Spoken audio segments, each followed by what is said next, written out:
live exemplarily, love authentically, and lead relationally. Live, love, lead. This is the Inspired Family Leader Program with Samuel A. Bakutana, your host, a certified executive coach, an award-winning leadership consultant, global speaker, and author, the president of Fathers Union in Uganda, and the CEO of Inspired Leaders International. Congratulations upon the Fathers Union of the Diocese of Namirembe concerning the wonderful training of all the leaders that you had today in Namirembe. Today, ladies and gentlemen who are watching us, we are going to be focusing on a very critical aspect of family leadership. Remember, this program, the Inspired Family Leader, seeks to equip, challenge, and inspire men, particularly inspire them, so that they can be able to focus on expanding their capacity for family leadership for the case and the cause and the sake of national transformation. Today, we are focusing on the 5 pillars of an intimate husband. The 5 pillars of an intimate husband. Thank you, everybody who has been watching this program. Today is episode 42. Episode 42. Thank you for watching this program every week. This morning, I was at Shoma Christian Academy, and I found there a lady who told me, you know what? My husband and I are always watching the Inspired Family Leader program every Saturday. And she said, my husband is always with a notebook and a pen taking notes. You are building our family and our marriage. I was excited and happy. And so I send out my love and greetings to that particular couple. To Mr. Obed and your dear wife, Noah Hereza. Thank you for watching this program. And today we are going to be equipping you on how you can be an intimate husband, or even an even more intimate husband than you have been.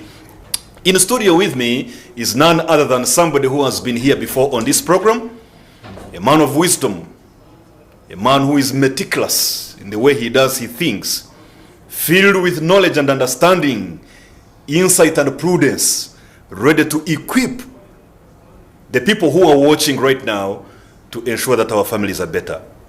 Mr. Collin Babirukamu, the Director of Government Services at NITA Uganda, the National IT Authority Uganda. Collin, you're very welcome. Thank you so much. Good to have you here again. I am extremely excited to be here. This is the 3rd time, right? It's my 3rd time here. Yes. And congratulations on 42 episodes. Thank you very much. Congratulations. Thank you very much. I am Consistency delighted. matters. I'm delighted to be here. Yeah. Thank you very much. For the sake of those who may not have been here the other 2 times, would you like to introduce yourself, please? Yeah. Thank you. Thank you.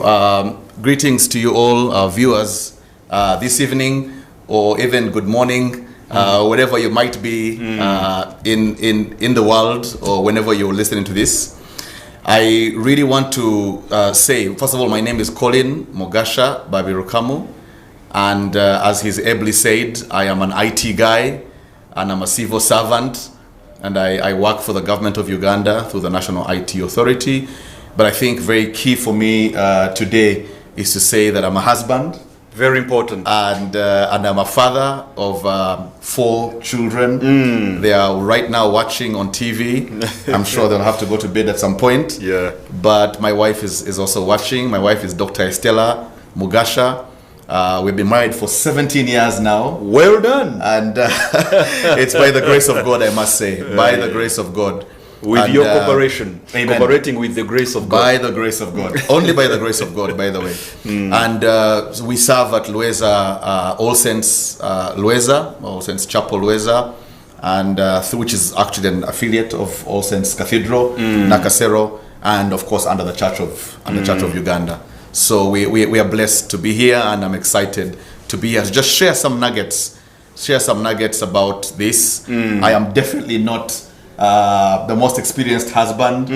I'm not the most intimate husband. You don't have a bachelor of husbandiology. I don't have a master's or a PhD in husbandry, if that's the right word. Husbandiology. But here we are.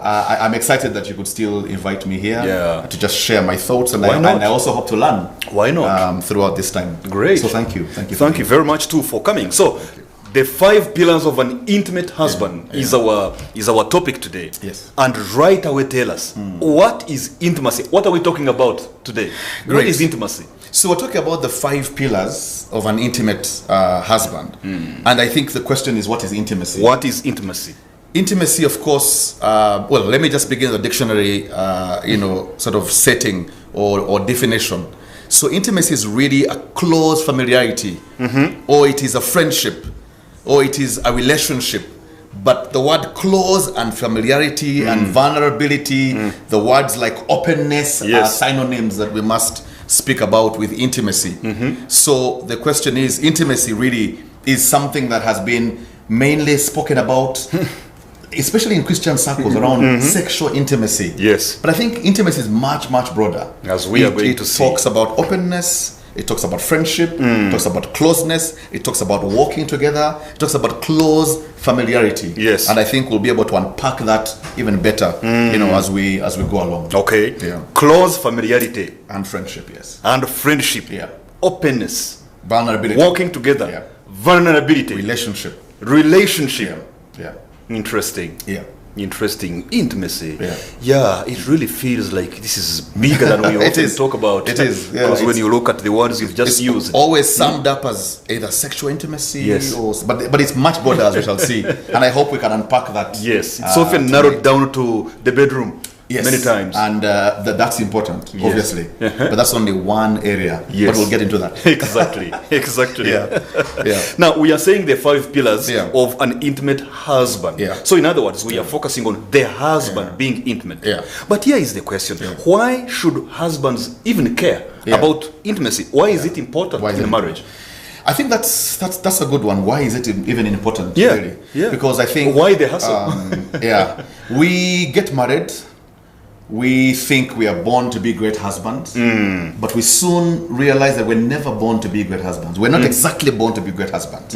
We learn to be great husbands. Oh, yes. Say that again. We are not born... We are not born great husbands. We are not born great husbands. Yes. We learn. It's a journey. Yes. You must put in some work in being an intimate husband. And I think what we're going to talk about right now is what can you do to take this relationship a little further. Yes. And these days being married for even 3 years or 5 years, must be applauded. All right? Because it's not just the big celebration where you called everybody to the ceremony. The whole clan. And everybody came rejoicing. There's work that's actually involved. Yes. And I think intimacy now is that discussion of how can you take that friendship a little further. And I think that's why we have very many weddings and fewer marriages. Yes. And more divorces. In the US right now, 1 out of 2 marriages will end up in divorce. 50%. 50%. And that's a rate of failure of marriage. And I'm no expert in marriage. I'll say I'm a student of marriage. I'm a student of intimacy. Yes. But also students are at different levels in the class. It's an institution. So it's been 17 years now of marriage. So I hope I could just share something that we have learned. Yes. My wife and I think hopefully husbands will pick up this. But it's extremely important because... why? Yes, because it's a journey. It's a journey that you want to take.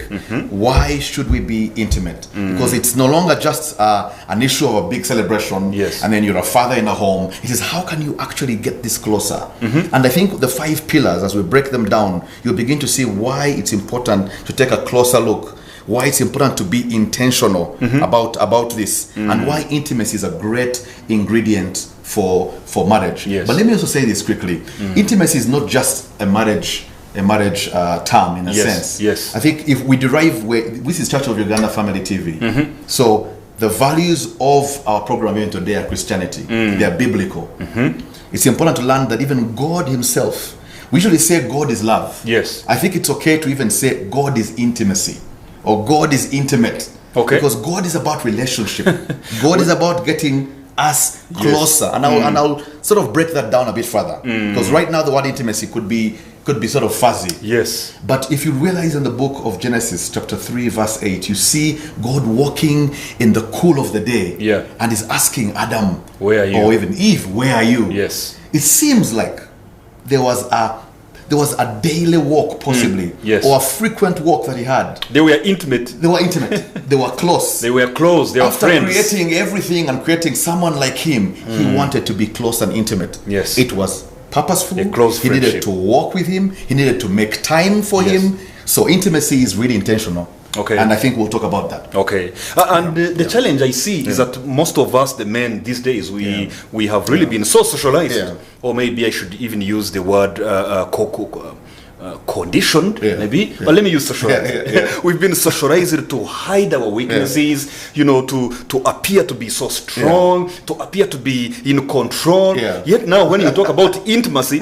intimacy is encouraging openness. Yeah. It's encouraging showing your vulnerability. How can a husband who is in this society reconcile the two? Yeah. The social pressure of, you know, swallow a pin, sit on the apex of a knife, being and in control. pretend there is no pain. Yeah. And then this other aspect of open up, be vulnerable, come very close. Yeah. How can a man in this generation reconcile the two? Yeah, I think that's a really good one, because I think whenever we say intimacy, people think of it as a feminist or a feminine term. Yeah. I think it more looks like feminine. a softer term that men are not supposed to be. Please use the feminine, because I don't Okay. think there is anything soft about feminism Yeah. and feminist. So use the feminine. Feminine, yes. Yeah. But I think it's not right. In fact, I think control, or men, maybe the word control is strong, but let's say leadership. Yes. And I think this program is about leadership. Yes. Men are leaders. We are the heads of the home. And so, in a sense, we're supposed to be in control of the home and the relationship. In that sense. Yes, in that sense. In the same way Christ and the church are. That's an intimate relationship. Do you realize that there's an intimate relationship there? In fact, we are seen as a bride for our Lord Jesus Christ. He's coming back for a bride. Yeah. So there's a connection. Collectively, as a intimate church. as a church. But even us as the heads of a house, we may be leaders, but there's no disconnect. There's no battle between leadership and intimacy. It doesn't take away, it doesn't make us weaker. By being intimate, by being vulnerable, by being open, by being able to make time, and being able to, and I think when I break it down a little further in the pillars, I think it will begin to make a bit more sense. But I think there's actually no battle, there's no war, there's no conflict, there's actually no diversion of leadership. There is. I feel it in my heart. There is. They tell you a man doesn't cry. He doesn't cry. Oh my. And now intimacy says be vulnerable. Do you see the conflict? So it sounds like the conflict. It sounds like more of a cultural conflict. More or less, because when I say socialized, that's more of a cultural kind of construct. It's cultural. You know. And I hear you, because I remember one day, and this is just a brief one. Yes. I think I lost someone very close within the family, and you can't believe it's been 13 years now. But I remember a friend of mine who tapped me when I was sobbing away after losing someone very close in the family, and he told me, "Don't cry, Collin. Yes. Be a man. Be a man. Be a man." So in other words, being a man is equated with not suppressing your emotions, suppressing, not showing weakness, not opening up, not being open, not being vulnerable, all the not words we being use. intimate. Yes. So it actually connects. So that's why I'm telling how do 13 we years reconcile I that? remember that statement. But I think that is not right. I think men need to be allowed to be themselves. We cry. Of course we do. And I really hope, Samuel, you're okay to express yourself and cry sometimes. I do, and I am proud about it. But it's not very cultural. Of course, it's countercultural. When you look like you're weeping, and you're crying, and you're Yes. being too open, Yes. everyone says, "But is he still man enough?" I just decided to be in the Jesus culture. Because the shortest verse in the Bible is John 11:35 that says Jesus wept. He wept. So if we are Christ-like and he wept, it should be allowed for us to weep. But I think there's no disconnect between intimacy and being open and being vulnerable. Yes. And I think we'll talk about those. Yeah. those So now but this it's a tendency, culture fear. It really is. Yeah. So this tendency, you know, to hide weaknesses. Yeah. In your view, how does it interfere with the husband's ability to experience real closeness, especially with his wife? Yeah. That tendency of not showing of not opening up, not being vulnerable, not wanting to come so close. That tendency, society has tried to impute into a man. How do you think it may interfere with a man's ability to experience real closeness with his wife? It will, and it always does, because we have been boxed now in that cultural norm that we shouldn't be weak, or maybe the word weak, maybe we shouldn't be vulnerable, we shouldn't be able to open up. And I think for instance, I'll talk about one of the things. You want to be able to open up to your wife about things that you may be struggling with. You maybe want to open up, and of course, that requires wisdom, isn't it? It requires wisdom. What do you mean? What do you mean? I mean, it requires wisdom. Do you mean I open up by not opening up on something? You've got to be there because she's your friend. Yes. And I think we're going to talk about this friendship, and I'll call it some, emotional intimacy, social intimacy. I'll break it down a little further. All right. But I think men have been put in a box, and they have been told to be strong, to be macho, to be fully in control, but there are moments you're not in control. There are moments I am not in control. There are moments I am struggling. I come home and maybe work is going south. And I need to come home and tell my wife, please pray with me. Please stand with me. Please walk with me. Without her looking at you and saying, now what kind of a man are you becoming? Yeah, exactly. Yes. And thank God my wife doesn't. She will listen. Thank God mine also doesn't. She will pray with me. She will, but I've become vulnerable. Yes. Doesn't mean that I've stopped being the leader that I should have been. And it doesn't make you half a man now because you've opened up to your wife. Exactly. Yes. But I'm sitting with her and saying, these are challenges I have. What about from the financial side? I may also come home and say, the truth is, December looks like it's close, but there's no money. The Kameza money hasn't showed up this month, and I'm struggling. Honey, can you handle that bill? I don't know how, that's another discussion we need to have. Honey, can you... You are opening a Pandora box. But we should talk about that. Red ants bite toughness. Don't open for them. To share our own experience. Because there are times where my wife will come in. She's a professional. She is working. We talked about our money. Our money. Not my money. No. Yes. Again, we go to being socialized, cultural constructs. I've heard people say, especially from the lady's perspective, that your money as my husband is our money. But my money as a wife is my money. Now that one, I don't know how it worked out. I'd like to hear from those who have been practicing that and how it works. But we made vows and said, everything that I have, I give to you. And everything that you have, you give to me. Apart from my wife is a professional. I have stood with her. She's gone through one degree to another degree. She's hardworking. She's a great professional. She earns money. And whenever we earn money, we bring the money to the table, and it's our money. It is easier said, by the way. I must admit that intimacy and that openness in the financial sense is easier said than done. But you bring the money to the table and actually begin to work it out. But there are days where, as a man, you're struggling. Of course. What about days where you have no income or you have no job? Are you man enough? Oh, you even have the job, but the payment has delayed. You know how January can be. Let me tell you, even me, I am in business. I am in a private business. But let me tell you, there are some times when we serve a client, and the client takes 3 months before pay. But she's able to cover you at that point because you've been open about this discussion. You talk about your money issues. You are friends. You're intimate. You're walking this together. Now, most men will be quiet. Most men will possibly go and find debt somewhere just to keep the macho control. But to show the wife that they are great but they are struggling financially. There was a story about a man who lived in a house for a while, and the wife would keep reminding him about paying the rent on time. Because she was saying, please pay this rent on time. The landlord is really looking at. He discovered later that the landlord was actually the wife. We shall talk about that. There was a financial challenge there. I heard about it. So imagine she was the landlord the whole time. But she would not talk about her assets. She didn't bring her assets to the table. There was no intimacy. So the whole time, this man was in the same bedroom with his landlord. Without he was paying. Again, these are intimacy issues. But these are easier said than done. We'll talk about them. Speechless. That story leaves me speechless. I've never known which couple it is, but it's often used. I've heard about that story. I have. But it's a scenario that can happen. And this can happen in any facet of your life. It can, not just financial. So before we take the break, we are going to be taking a break. But before we take a break, I would like us now to start on the 5 pillars that a man should strengthen so as to be intimate. So give us one, and then we take a break.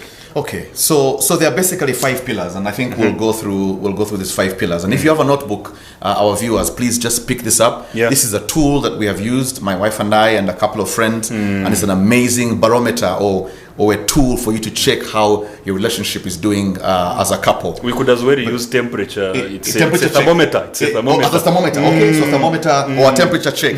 But they're basically 5. Yes. And let me just list them first. There is social intimacy. Instead of listing them first, you want to go one social. by one. Okay. So that my viewers want to know what next. So let me, that's a good one. So maybe let me just start with social intimacy. Please. And social intimacy is one of the 5. And these 5 are like the fingers we have here. And I'll make a illustration for us to understand. Yes. Because this is a great tool that we picked up from some Kenyan couple that was running a great marriage program. Okay. And I really want to thank them for that work. But social intimacy basically is that friendship bit. I think we get married and we forget that we are basically friends. We're supposed to laugh together. Yes. We're supposed to talk together. Yes. We're supposed to take those walks together. There are many couples now who don't take any walks anymore, who are not connected, who are not having any date nights. They're not going on dates anymore.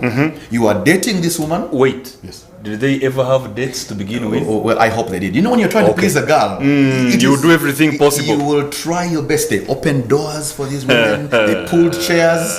I was told to be very consistent. If I begin opening doors, I need to keep opening those doors. Yes. In marriage also.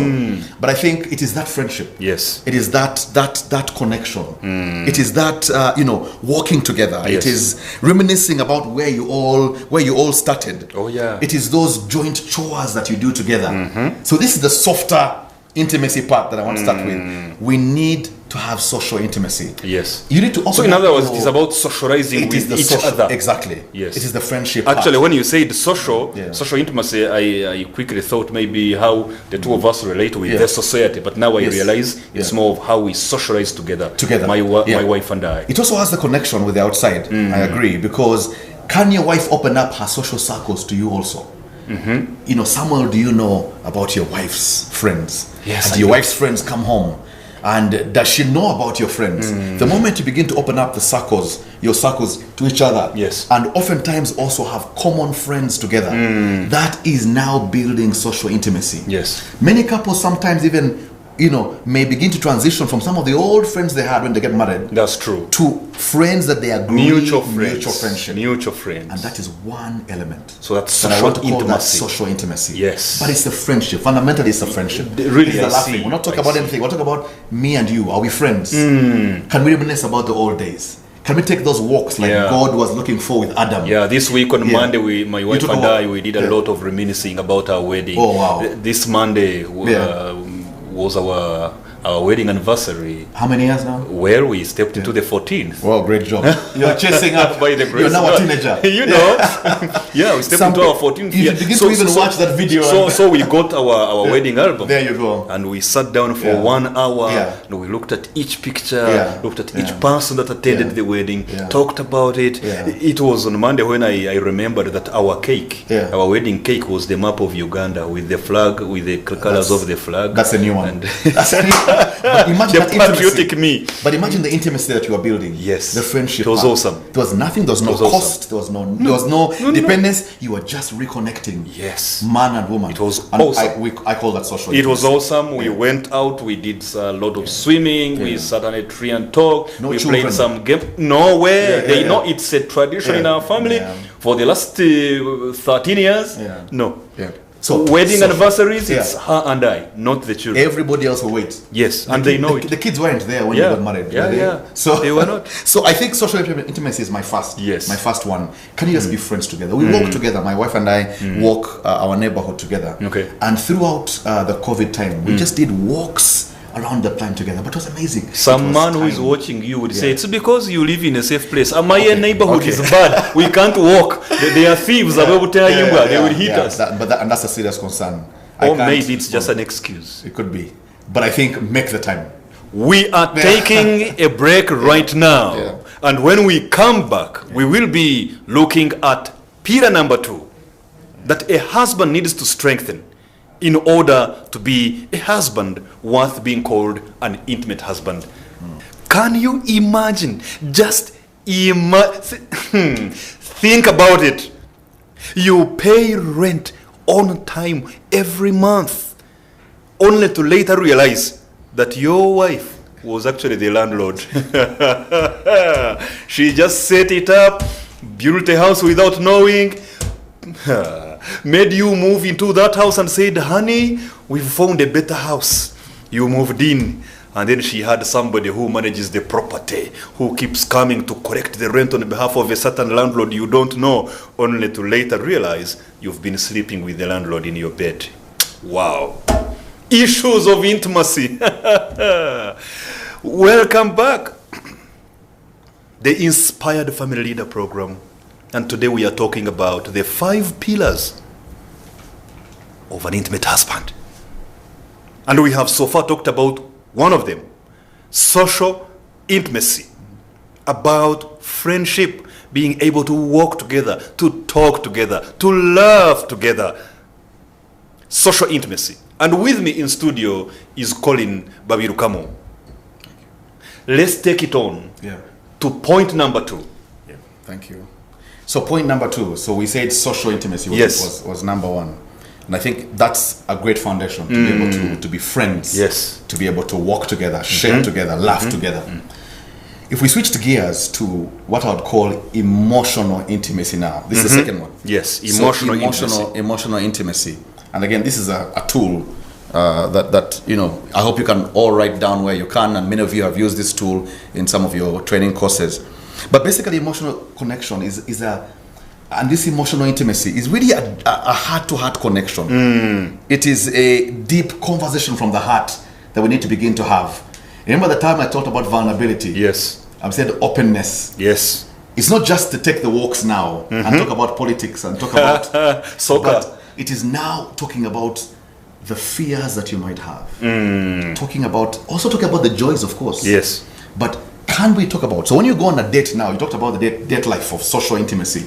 Take your wife for a date, and we've purposed, and sometimes it's a struggle. Yes. Yesterday I had to apologize to my wife because I couldn't take her on a date that I purposed to do 1 day a week. Yes. Because something came up and we both agreed we can't go. But we've been trying. One day a week, that's a tall order for more than 90% of the men. But it's possible. Of course. And you can make the time.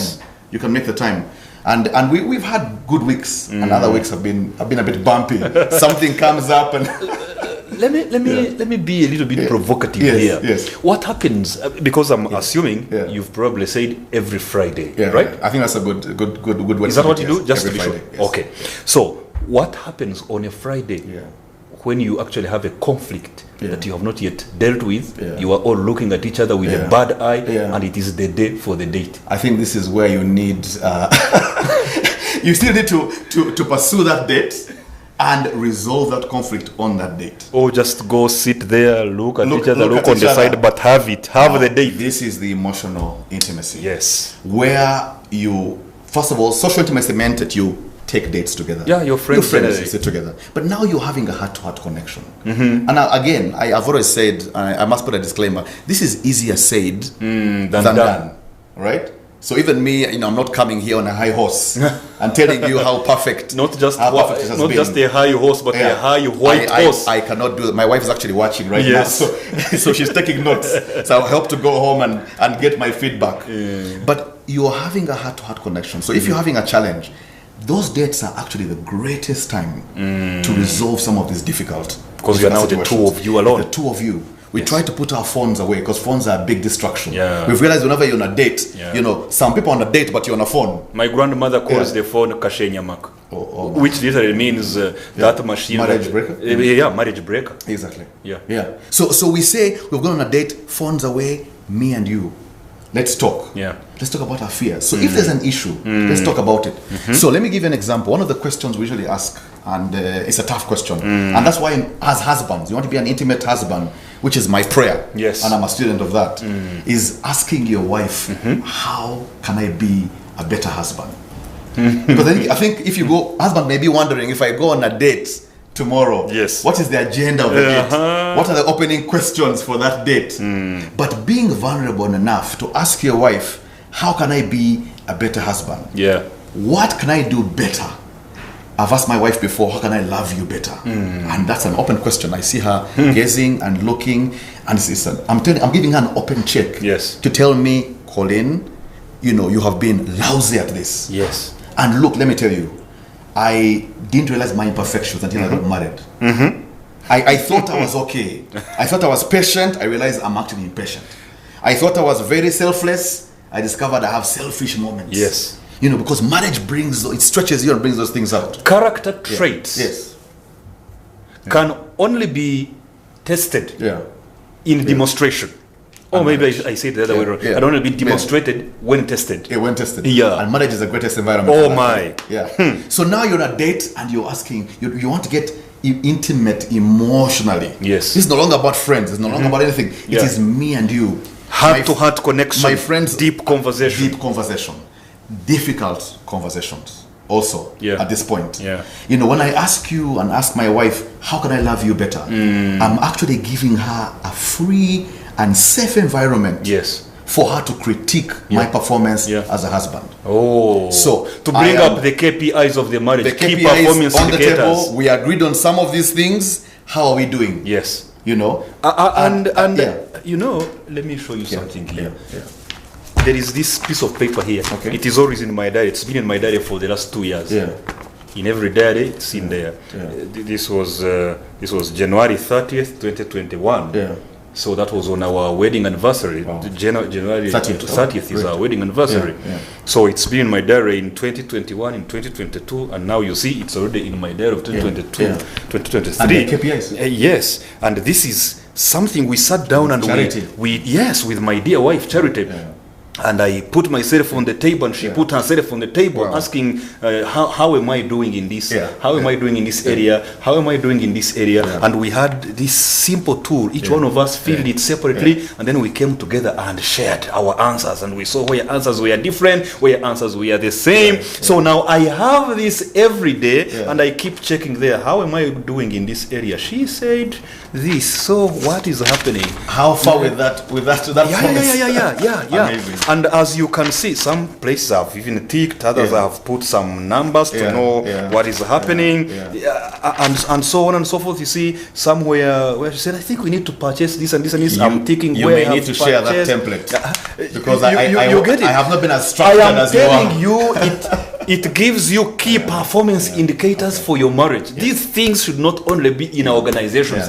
Vision, mission. What is the vision of your home? What are the values of your home? What are the key performance indicators of your marriage? It doesn't only have to be done in a business company, but also in a home. Just to really add that concerning what you're talking about, really the emotional intimacy. But I still think you should share that template with us men, because we need to bring some structure to this thing. Oh my dear, it was a 3-hour session. My wife calls it strategic planning at the beginning of the year. Yes. And and she actually, was intentional about it. And I followed up with her. We sat down. We took some hours away just to write down the things that we want to achieve. Yes. And I think I need to go back now and actually put them in a nice structure like you've done. But quickly, emotional intimacy. So let's fast track it now to the third. Yes. Yeah. So the third one is financial intimacy. Please where the rubber hits the road. So we talked about social, the friendship. We talked about the emotional, intimacy. Yes. The heart-to-heart deep conversations. You're right. The fears and longings. Yes. But now there's the financial intimacy. Yes. And I think this is one where even the culture has really held us down. I said, how can you talk about money issues? How do money matters become an issue? But I'll tell you, we talked about divorce in the USA. Yes. And I need to get the statistics now for Uganda. But there are more and more divorces in Uganda now than ever before. Yeah. Our wives are also more emancipated. Of course, they're more financially free. Yes. And we have discovered very clearly that money and sex, you could maybe say communication.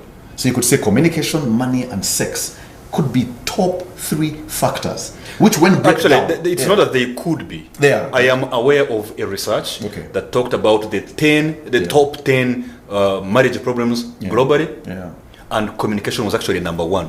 Poor communication, a breakdown in communication. It was number 1, and then they also came up with the top 10 marriage solutions. Yes. Again, communication was number 1, and like you rightly put it, sex and money were in the top 5. Someone once said that communication is the currency of marriage. Yes. And communication encapsulates most of the things we're talking about today. Yeah. But money matters. Yes. Samuel, money matters become an issue. Is there intimacy between couples on financial matters? Do you budget together? Do you talk about your incomes together? Are you open about your income? Yes. When we're doing a marriage course, my friends and I, and we have 5 couples, we have 5 couples, 4 other couples that we walk together. Yes. We are open about life together. We have great moments together. We go away together. But we'll talk about money. And there's a word we use to say, there's also, part of the course was that there's financial infidelity. Oh, financial unfaithfulness. Financial unfaithfulness and financial infidelity. And what we should be seeking right now is financial intimacy. It is, can we talk about our money? Remember, it was our money, isn't it? Yes. If it's our money, let's talk about our money. Let's talk about what your income is. Let's talk about what your assets are. Today, and I'll be open about this. You know, when I married my wife Estella, I had a few small, assets as a young, like many of us, young bachelor. But when I got married to her, I promised her that every asset we have, tangible, especially property, would be in both our names. Yes, right. Thank you. It's our exactly. Our thing. I went and changed, and she will testify. I changed all the small little properties we had into both our names. Okay. Till today, every property, including the ones in Rokonjiri, in my home and in your home, in my village home, where we have been over many years trying to build the house, it is in our names. Together. So financial intimacy. And I think that's extremely important. And it's a big challenge. Not everybody's been built to open up about. I think it's one area where you need to come back here and we have a special conversation. We go lower on that. Yes. So number 4. So number 4 is sexual intimacy, and obviously for many reasons I can't delve too deep on TV. We don't know who's watching, but we don't know who's watching and who will watch later. But all the intimacy that you've had, the social, the emotional, the financial, build up greatly. To a good sexual intimacy. When you open about your money, you'll be amazed how your sex life will be better. Say that again. If you're open about your money, and you are intimate with your money, the money matters, even your sex life will be evidently better. Now please look into the camera and say it into this camera here. If you are intimate in those 3 major areas I just mentioned earlier, be it financial, be it social, be it emotional, it actually has a correlation with your sexual intimacy and your sexual pleasure. All right, and I can't, like I said, I can't go deeply in there. That's all right. But it's important for husbands to also invest in learning how to be better sexual partners. How to be better sexually and intimate. Not to assume that we already know what to do. Yes, because you had prior experience. And you even forget the prior experience. There are those who are blessed to have prior experience. There are those who are not. But even forget that. Look at how the young ladies are trained, are helped, talked to by the singers, talked to by the media, talked to programs all over the place. You talk about the bridal shower, put together the lady and some other people around her and they talk. But the gentleman, what do we have? Kasiki, and it's all about dancing. And then you send the boy child.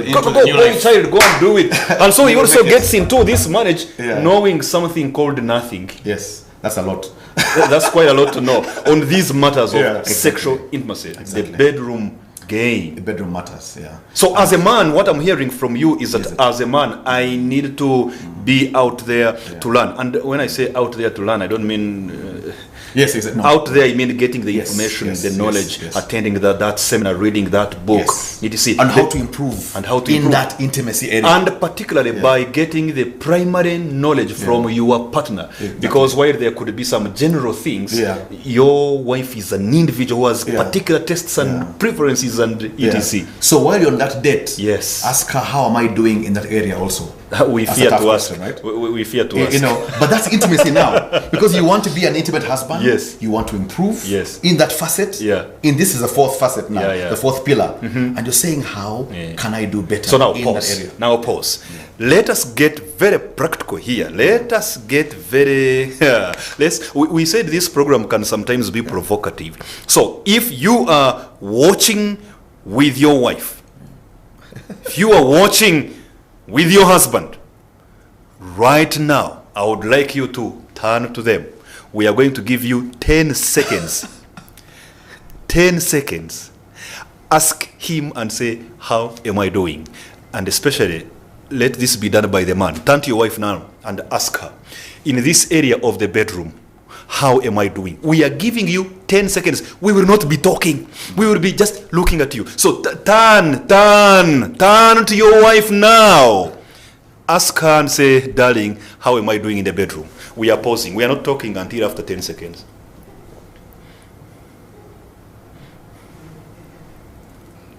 Are you talking?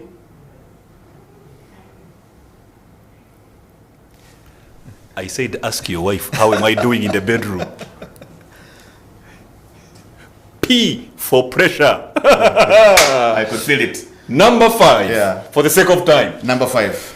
So I think we've come off the pressure point. But I think that's extremely important. That extremely important. That could also be another whole program. Yes. As long as it's a safe space that we can talk about that. Yeah. But I think that the last one is spiritual intimacy. Spiritual intimacy. Yeah. So it was social, it was emotional, it was financial, it was sexual, but spiritual intimacy. So what's this about? So spiritual intimacy. Is this about carrying your wife and taking her to your pastor, or what is this about? It is the reminder that a family that prays together stays together. Okay. That you want to better your marriage, you want to better your relationship. Yes. Then you cannot walk away from the spiritual element. It's a reminder that we are spiritual beings. Yes. That's why it's very important. Having a physical experience, not vice versa. Exactly. You're a spirit that's in a body that has a soul. Yes. And so you have got a soul with your emotions and everything, and your heart. Decision-making. Yes, but you're in a body. But ultimately, Samuel is a spirit. Okay. So spiritual is the deepest connection, and it's really the deepest. I would say the deepest intimacy, and we'll go there to that part. Okay. Because we are spiritual beings. So practically, how does that happen? It means spiritual intimacy. How do I become spiritually intimate with my wife? The first thing I do is pray together. Okay, so praying together. Praying together. Being able to submit your prayers your hands and pray together. Yes, in a physical manner, yes. That's a good thing. Yes. But being able to share your fears and longings together, but take them to God in prayer together. And I think that's one of the greatest things that I've found. That whenever our prayer life wasn't doing well together as a couple, we were struggling as a couple. In all other aspects of our intimacy even communication together. begins to struggle because you're not, as spiritual beings, you're struggling. Yeah. The connection is not happening. Yeah. So I think the spiritual element of praying together is extremely important. It really makes sense. Man shall leave his father and mother, and they shall be joined together, they shall become one. But in the center of that triangle that you're seeing where they become one is God at the center. Yeah. And I think whenever we take the God equation away from our marriages, the intimacy is gone. But even wives nowadays, they report you and you get to know what you need to know when they're praying. Lord, I thank you for my husband. I pray that you help him to stop hiding the money. And to be more transparent. And to come home earlier. This football, there will be another wife. Security problem. Lord. But you begin to hear more. You begin to tap in. You begin to become more intimate. But wives, we are not saying that's what you should be praying. No, you talk to him instead of hiding in the prayer. You talk to him directly. Talk about these things. Yes. So that spiritual intimacy, I think, is extremely key. Yeah. And I think we mentioned all the other 4. And the other 4 actually also build up to a great spiritual. And let me just maybe do the reverse. Yes. When you have a great spiritual intimacy, even your sexual intimacy is greater. Okay. You are reminding me many things that I'm not able to even speak on the television. But I haven't forgotten that there are times when I have finished praying with my wife and we say amen with a kiss. Yes. Hallelujah. I'm sure you're ready. And I believe that prayer is still spiritual. Believe that exactly. But I mean, when you pray together, it really opens up all the other areas. When you pray together about your finances, even financial intimacy begins to open up. When you pray about your fears, emotional intimacy is much easier. That's true. Spiritual intimacy is also an extremely key area that ties all the other things together. Social intimacy, emotional intimacy, financial intimacy, sexual intimacy, and spiritual intimacy. Is one type of intimacy here more important than the other? Just yes or no briefly? No. Maybe let me say... Because somebody may exhort one of them and say, this one. So, let me put the answer in a twofold. Okay. So all the intimacies are extremely important. It's the hand. You need all your fingers on the hand. So if we need to grip something, all your fingers are actually making, a contribution. They're contributing. Yes. But there's something about spiritual intimacy that makes it look like a quite thumb. Foundational. It looks like that grip or your thumb. Yes. So I would take your spiritual intimacy as an extremely pivotal intimacy of the 5. Okay. Because it seems to just bring the completion in a way in this. So any man who's trying to grip his relationship and his marriage and trying to move this forward, you still need the social, you still need the emotional, you still need the financial, the sexual. But the spiritual is it? Because it holds it together. We're spiritual beings. Yes. So I would say they're all important. Okay. But I would like to give an elevation to the spiritual intimacy. It solves even all the others. I hear you. I hear you. There. And when I look at all these things you've talked about, I was looking at the friends kind of thing, laugh together, take walks, then go for dates. Then you in emotional, you say also while you are having that date, get deep into the conversation. Then you've talked about financial. Can a poor husband also be intimate? All these are basically for the rich. That's an interesting one. Can a poor husband also be financially poor? I think, let me first say, first of all, the answer is yes. Yeah. Poor or rich or less financially able, there must be a better word for that. Okay. Is it doesn't really matter. All right. I have seen intimate couples that don't have much. Yes. I have also seen those who are well resourced with finances. And there is no intimacy at all. The men are busy. Yes. Or the husbands are busy. Everybody's trying to make money. There's no intimacy. Yes. There's no time given to relationship.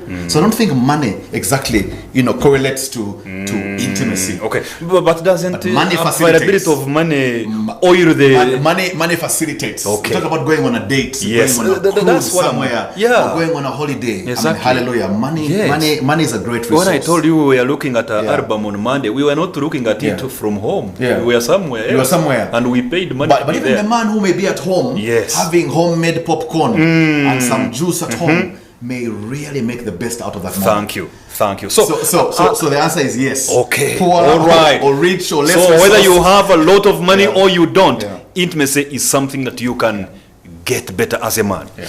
Now, as we almost come to the close of this, and there may be some precautions that a man should take, especially in a world where some husbands did their best and became, intimate, but this was used against them by their wives. I know one who was so intimate and open about the finances and the details of the bank account were shared, and then this woman went and withdrew all the money and went abroad and left the money here. So are there any precautions in a world where the husbands, some husbands became intimate and they burnt their fingers? Yeah. Oof, that's a tough one. Oh, even the wives, maybe they became intimate and their fingers were burnt by their husbands. So it is true that it comes with a risk. Okay. It does come with a risk, being able to come out of our usual shell as men and being able to open up about difficult moments. Yes. Let me put it this way. Women need to really provide, let's say wives, also need to provide more grace. There needs to be more grace for husbands, because we're not perfect. We are not, of course. Not perfect. Nobody is, including the wives themselves. And I discovered that when I got married, I discovered my imperfections even greater. So you thought you were... I thought I was okay. You were so bold. I thought I was fine. You were so brave. But now I know better. Yes. And I'm trying to calibrate. And but there's a risk. I think marriage is a walk of faith. Yes. And, And intimacy is also a walk of faith. Yes. You basically open up, you get vulnerable, you choose to become better friends and take the journey together in all those facets as a walk of faith. And there will be risks. And in fact, intimacy has been abused, has been misused many times. Right?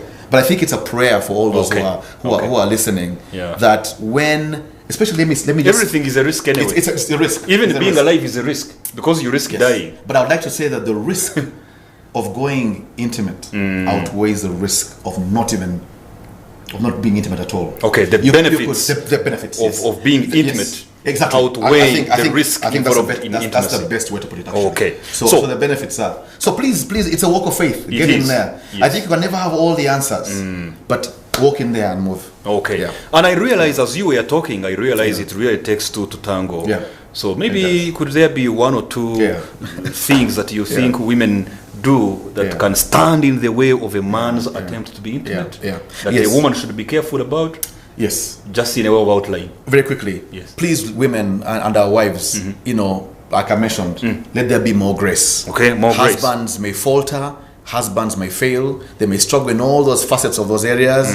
Please don't wrap it on them. Yes. You know, give them the grace. Okay. You know, be graceful. Okay. Because neither are we perfect, neither are you perfect. Yes. Number two, I think a lack of patience. I think men have been trying. Sometimes men are trying to do better. Yeah. But the things that he promises to do, he doesn't do today. He falters again. It comes back to grace, but be more patient. And again, you know, women, please bring your 100% also. Okay. You know, the man may be bringing 70, 60, maybe trying to get it, but bring your best to the table also. Okay. So if I had to speak to women, I would say, please bring your best to the table. He may be struggling, but bring your best to the table. Okay. But lastly, men also have needs.